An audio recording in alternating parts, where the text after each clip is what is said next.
Yeah, students, in previous class, we have seen details of thermocouple and three different effects: Seebeck effect, Peltier effect, and Thomson effect. So these are the three different effects which are related to the thermocouple.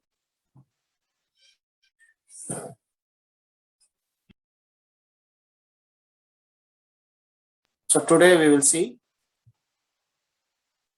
law of homogeneous circuits, law of intermediate metals, and the law of successive or intermediate temperatures.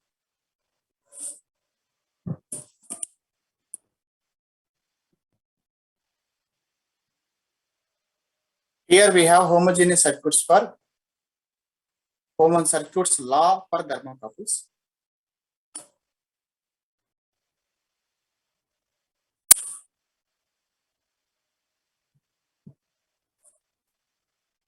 In this figure,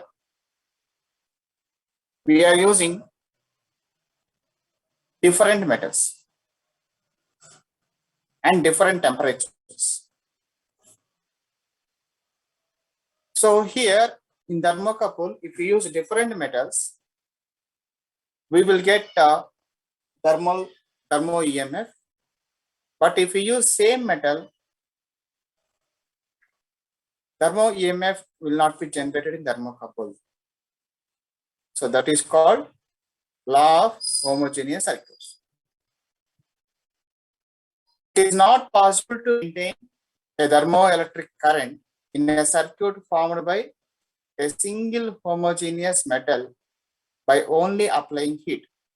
So students, if you want to build thermocouple, you have to use two different metals, dissimilar metals.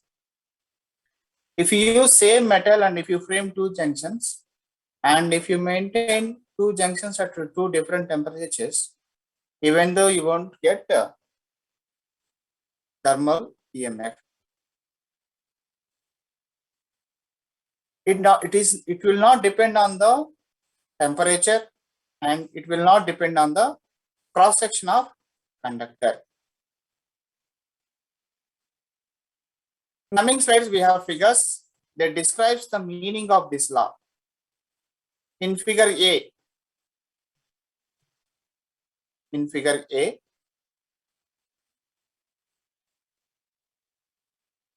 the temperatures T3 and T4 do not alter the EMF due to T1 and T2.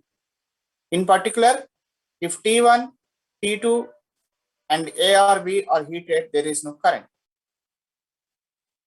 In other words, intermediate temperatures along a conductor do not alter the EMF produced by a given temperature difference between junctions. That is called law of intermediate temperatures or law of homogeneous circuits. But this does not mean that if along a conductor there are different temperatures, then long extension wires identical to those of the thermocouple must be used. Instead of these, we can use compensation wires that are made from metals that do not display any appreciable EMF, and at the same time, they are cheaper than the thermocouple wires. They are 4 to 5 times more expensive than copper wires. Thermocouple wire coverings use standard colors. So students, first law is if you use same metal, you cannot generate thermo EMF. If you are using same metal, you cannot generate thermo EMF from a thermocouple which is made by same metal, homogeneous metal. And if you are using a thermocouple which is made by two dissimilar metals and two junctions you are maintaining at T1 and T2, and in between you are maintaining different temperatures T3, T4, T5, T6, they are not junctions. Okay, but ultimately T3, T4, T5, T6 will not affect thermo EMF.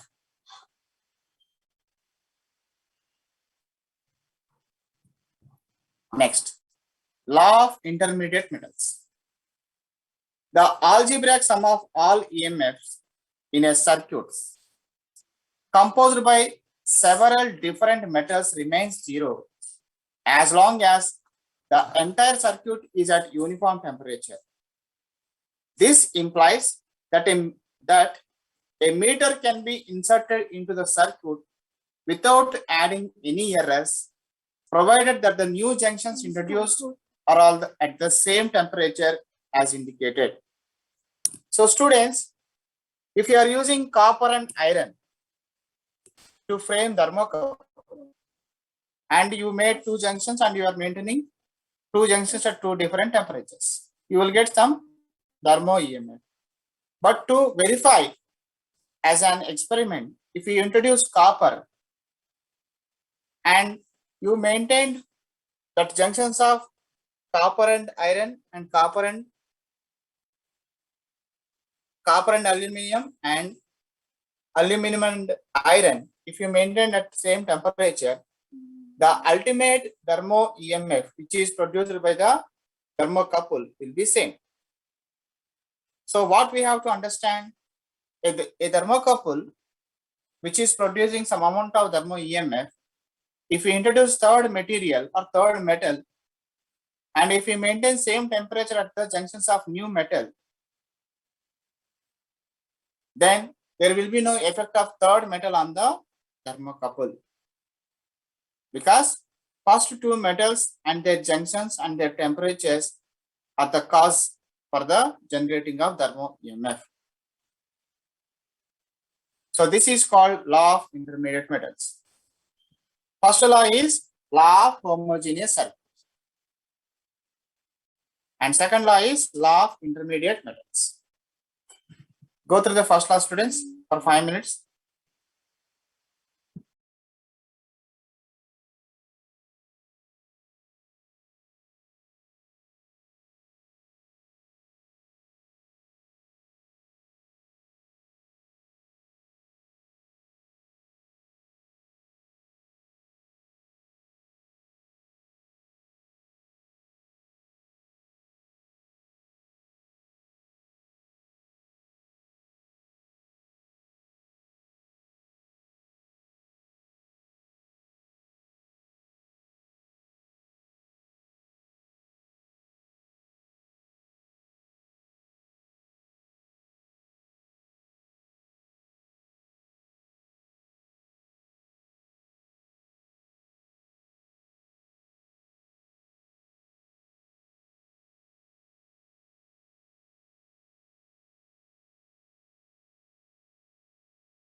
And focus on the law of intermediate metals, students.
Next law, students.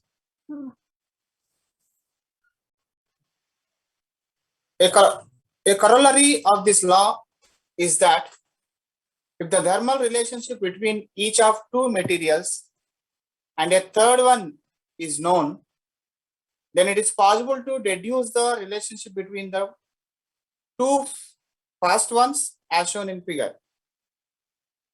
Therefore, it is not necessary to calibrate all the possible metal pairs in order to know the temperature corresponding to a given EMF measured with a given pair. Rather, its behavior with respect a third metal is enough. The reference metal is platinum. So here, students, we are using different metals, different combinations. We are introducing third metal that to prove that third metal will not affect the thermo EMF which is produced by the first two metals.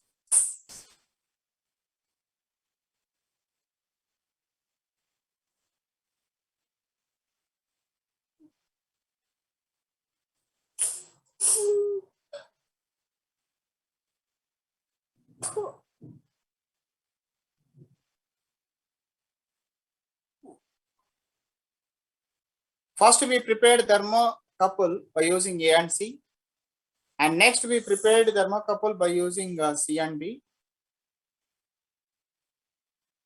and then we prepared thermocouple by using A and B.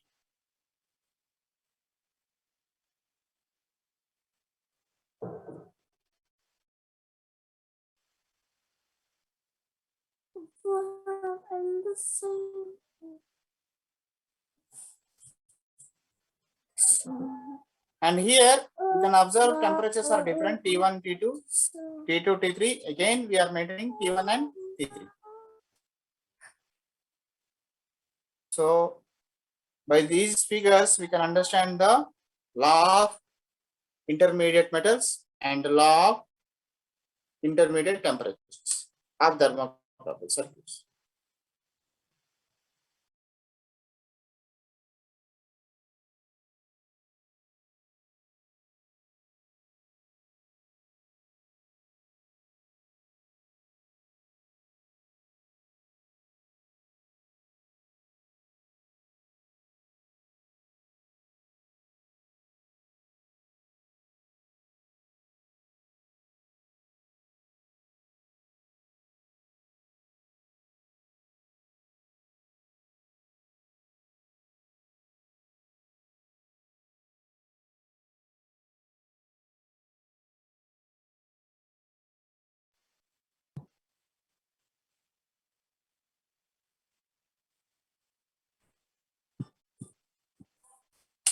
So law of homogeneous circuits,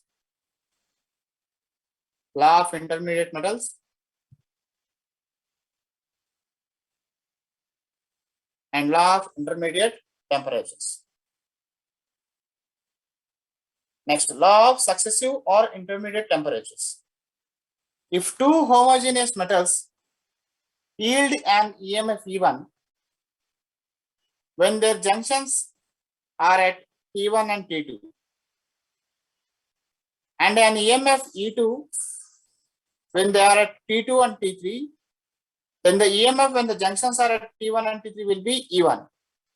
So here,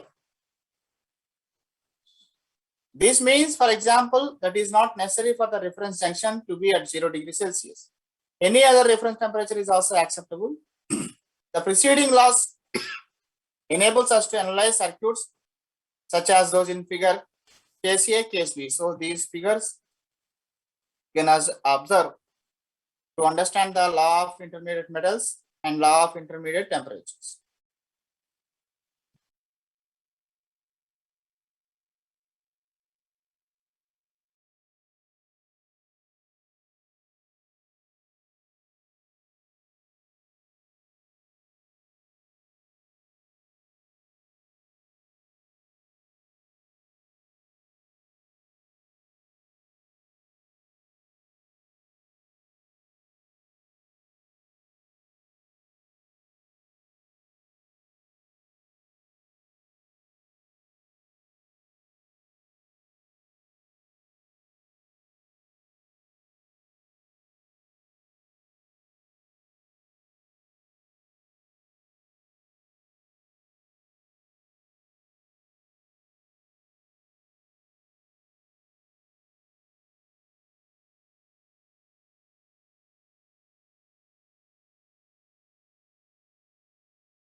So this figure shows multiple thermocouple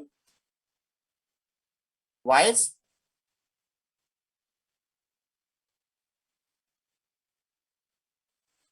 Here we have framed different multiple junctions, and we maintained at different temperatures T1 and T2.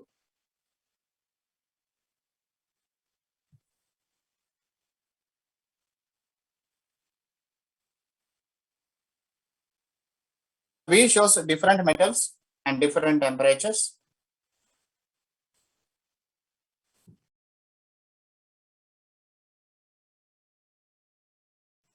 In figure A, we used only two types of metals. But in figure B, we have used multiple metals, multiple types of metals.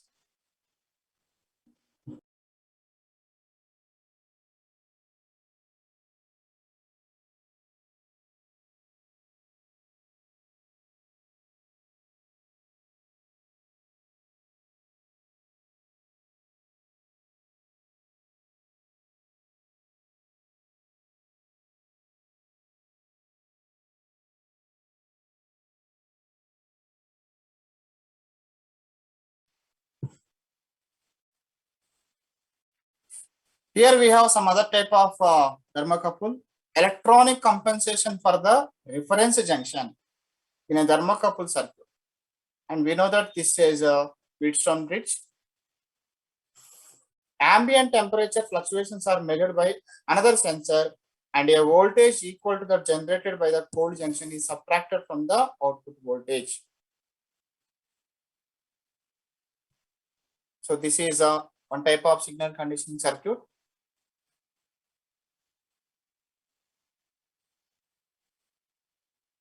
So compensation means whatever change we are getting in thermocouple, or whatever variation we are getting in the Wheatstone bridge, that can be compensated by using another resistor. So here RT is getting affected by the temperature, so it will increase or decrease because of the variation in temperature. That can be compensated by the variable resistor, which is shown.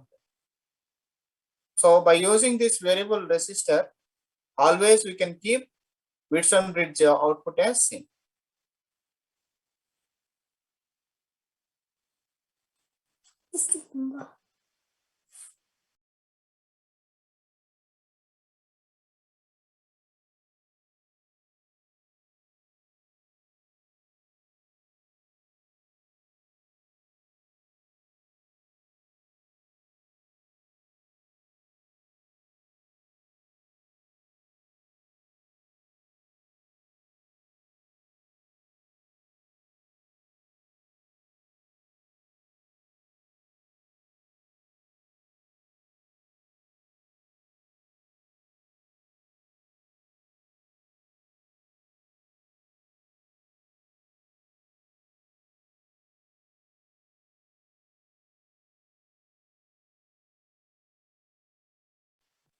So this is about thermocouple, students.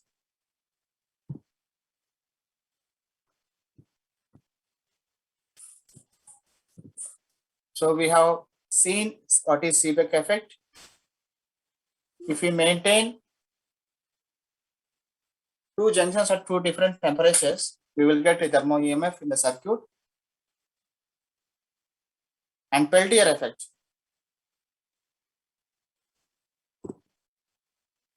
When there is a current along the thermocouple circuit, one junction cools and other one is getting, one junction will absorb the heat energy, another junction will liberate the heat energy if you supply current through it.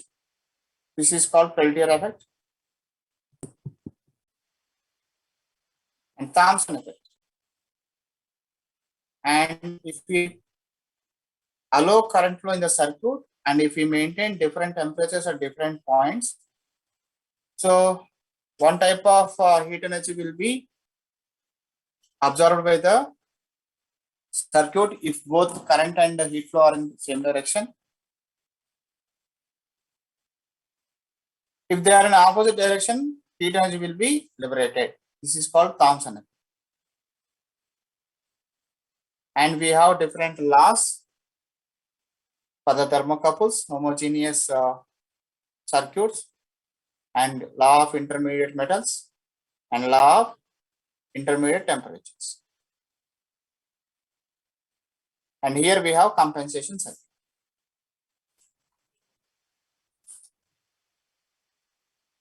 Next, piezoelectric sensors. Piezoelectric sensors. Piezoelectric effect. The piezoelectric effect is the appearance of an electric polarization in a material that strains under stress. It is a reversible effect. Therefore, when applying an electric voltage between two sides of a piezoelectric material, it strains. Therefore, when applying an electric voltage between two sides of a piezoelectric material, it strains. It can be reversible, students. If you apply physical force on the piezoelectric crystal, it will generate electrical voltage as output.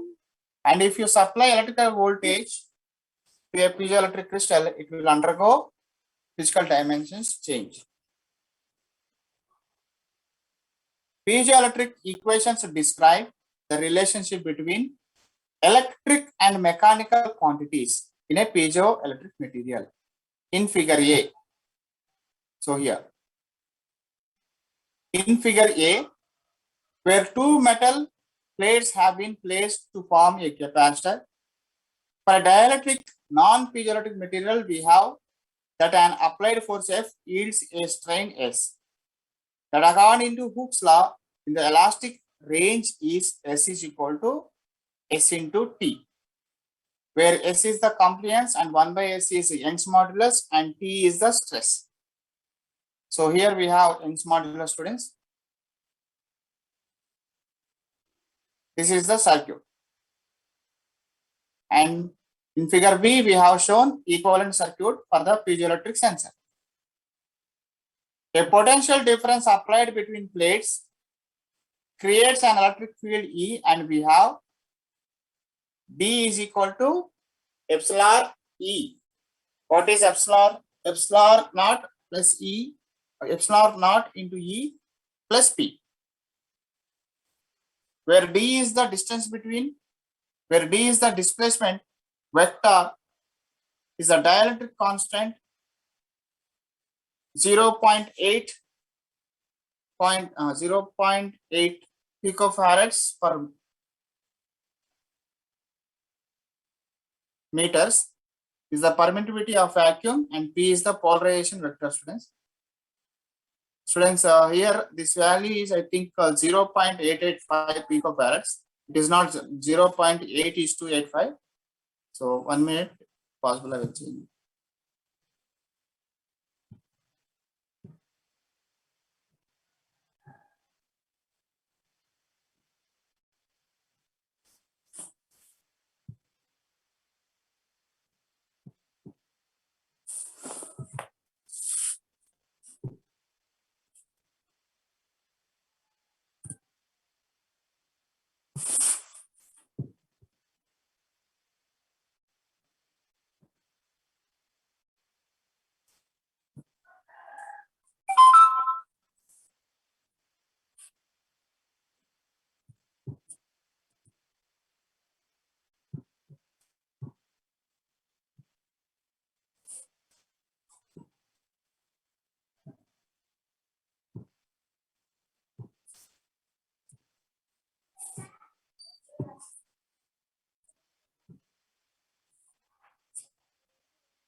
So where D is the displacement vector,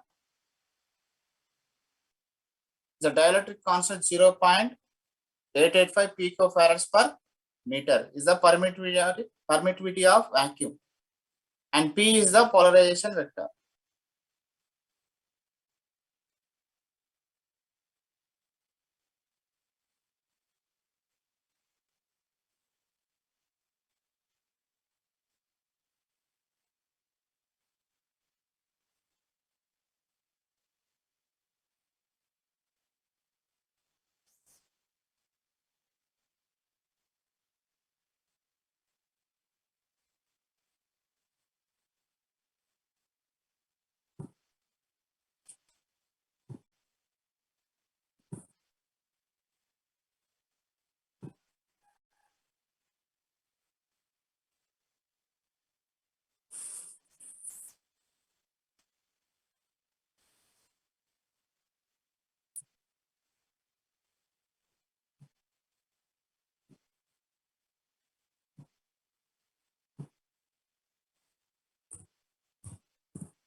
So here we have a capacitor, students. We are applying a electrical field on the parallel plates.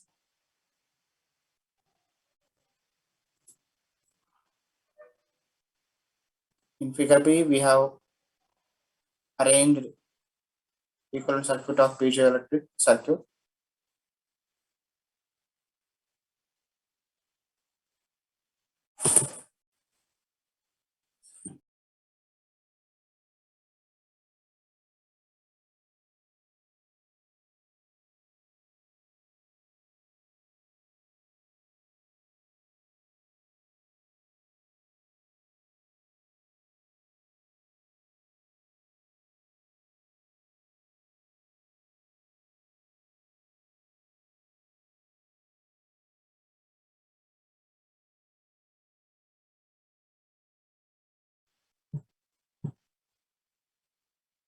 For a unidimensional piezoelectric material with field, stress, strain, and polarization in the same direction.